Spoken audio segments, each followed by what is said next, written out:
Special show for you tonight, Seattle. Woo. Washington-born MC. Yes. Also a family man. Also runs the medical physical business. North by Nature. We have for you 360's very own. Maybe I'm biased. Olympia MC Cyrus. Welcome to the show. Welcome to the show. Thank What's good? What's good, Cyrus? How you been, man? Yeah. I'm doing good. How's your week so far? Well, it's only Wednesday, so we'll find out. Halfway there, right? Yep. We'll find out. We're gonna find out. The album is called "Ticket to God." Sounds Yes, religious, sir. man. Yeah. It's not. Spiritual, yes, but I mean, it kind of came about actually because Jay here helped me with the album, and the very first track that we recorded is "Ticket to God," and the title track, and it kind of just became the whole theme because it fits so well, and I loved it, and so yeah. Well, what does Ticket to God mean? Kind of like Entrance into heaven? yeah. Okay. Well, no. Okay. That's fine. That was just my first thought. Yeah. No, it's more like because I don't believe in that aspect as much. Okay. Heaven is what you make it. Okay. Your relationship with God is the personal walk that you take with God. Gotcha. And I think that this is mine. You know, Okay. I went through a lot of things to get to this point. You know, I've been doing music for 26 years. Wow. Or longer, that might be, but it's kind of just the everything that goes into it, and then life, and then dealing with it, and always trying to become the best version of yourself, and so that's my ticket. That's, you know, You kind of differentiated spirituality from religion. I was just gonna ask, do you go to church? I don't. You don't. Okay. No. My kind of religious person. Yeah. And I don't have anything against people who do. That's where I walk with all of it. I think whatever your hall pass may be, I think it's beautiful. You know, whatever leads you to God, I think that's beautiful. You know, there's murky waters in about any situation that you can talk about. And I feel like religion gets a bad rap a lot of the time because of the extremism aspect that might come into it. But you could go look at a puppy video right now and there's going to be some kind of extremism. You know what I mean? Right. So like, as long as you tune that out and you see the actual beauty within the messages that are being put out there, I think that's the most important thing, because at the core of every religion or spiritual belief, there is usually something good.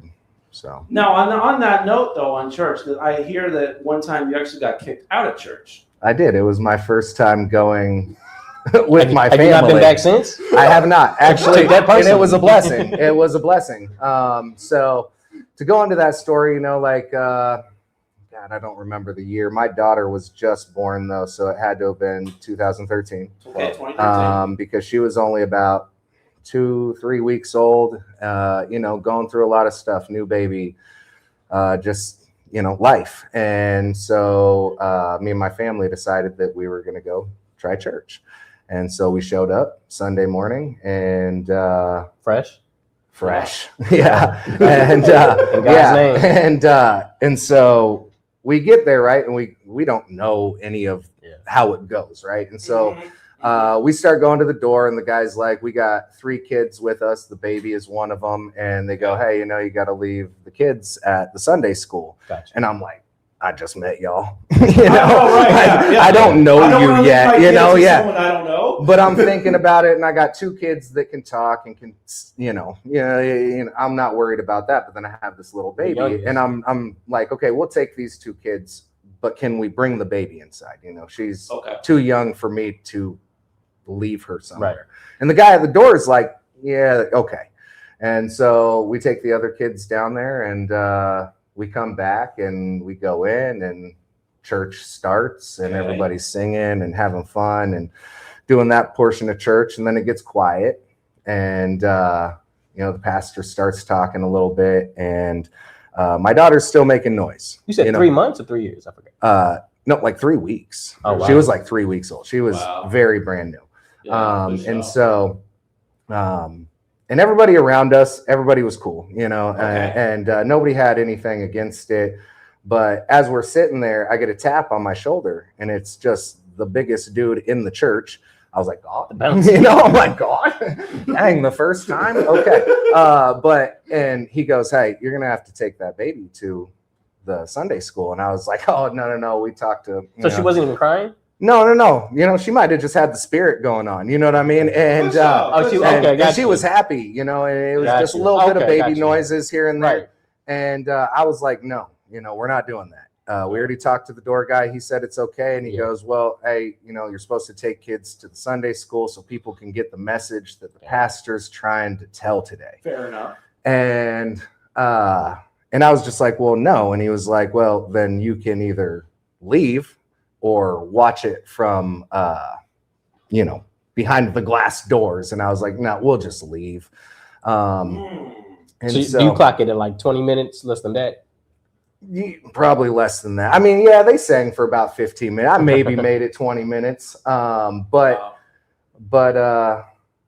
And so I left, and haven't been back since. I have not. And I mean, I don't have anything again against any of those people, any of the happenings. You know, that's how they run their ship. So yeah. I wasn't worried about it. But what it did for me was I was searching for something in that moment, you know, in those times. And it's easy in America, especially, to just default to Christianity. Yeah. And so, you know, that's where I went with it. But I was angered, you know, and that was a moment that I needed it. You were angered? Yeah. I was angered. Yeah. I mean, who wouldn't be a little bit, you know? I went there for a purpose. I don't think I've ever been kicked out of church. Wasn't fulfilled. Yeah, I know. My first time, I'm like, God, again, you know? Oh, man. And so, but it sent me on my journey, right? And so what it allowed me to do was step outside of one point of view. And kind of the first thing I did, actually, because I up to that point, I had already read the Bible, like start to finish. I was like, oh, I dig this. This is cool. And I think the first thing I did was I got a Quran, and not for like, you know, I was like, this is my mission now, you know, because I think one person can't be right. You know, one sector can't be right. I believe now even the same thing, you know, but and then I started there, and then I went to Hinduism, and I just read all the books. I listened to all the books. I, you know, just kind of went down that road, and what I discovered is that we're all so close, you know, to the same thing. It's crazy. It's just a different point of view. It's a different culture telling their version of the story, and I'm not saying that there isn't enough differences to give them their singular, you know, version. I'm not saying everything's the same, because then that takes away from the actual greatness of each story. You know what I mean? Because they're not. There's a lot of differences. But I was able to look past what most people don't, which is the ego of saying, well, I chose this, so it must be right.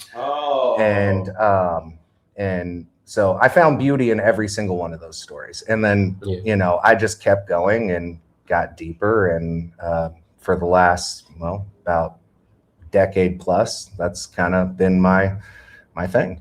So it's just kind of made your thing. Yeah. This was the inspiration that created your general artistic standpoint right now. Yes. Wow. Have you ever had the calling to preach?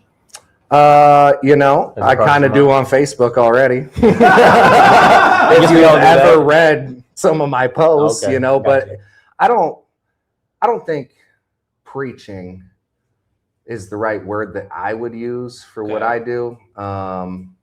I try to have people relate, and not to say, hey, I relate to that because whatever. It's more so I live in the aspect of I say what I do on social media because I wish there was somebody that would have said it to me. And that started my whole journey with social media and how I write on there, and just advice, because all the advice is lived and learned and authentic. Okay. You know, I really pour my heart and my soul into those writings. Same with music, but so yeah. Wow. Wow. But do you listen to a lot of Christian music? Christian rap? I don't. We keep on gravitating back to that, and I really don't. I do like a few. Okay. You know, Lecrae is great. Yeah. Andy Mineo is great. Yeah.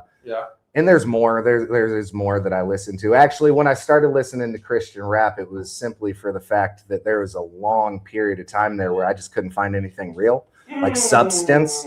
And so Christian rap provided a substance that I could, you know, dig, and that's, you know. Exactly. Yeah, for sure. For sure.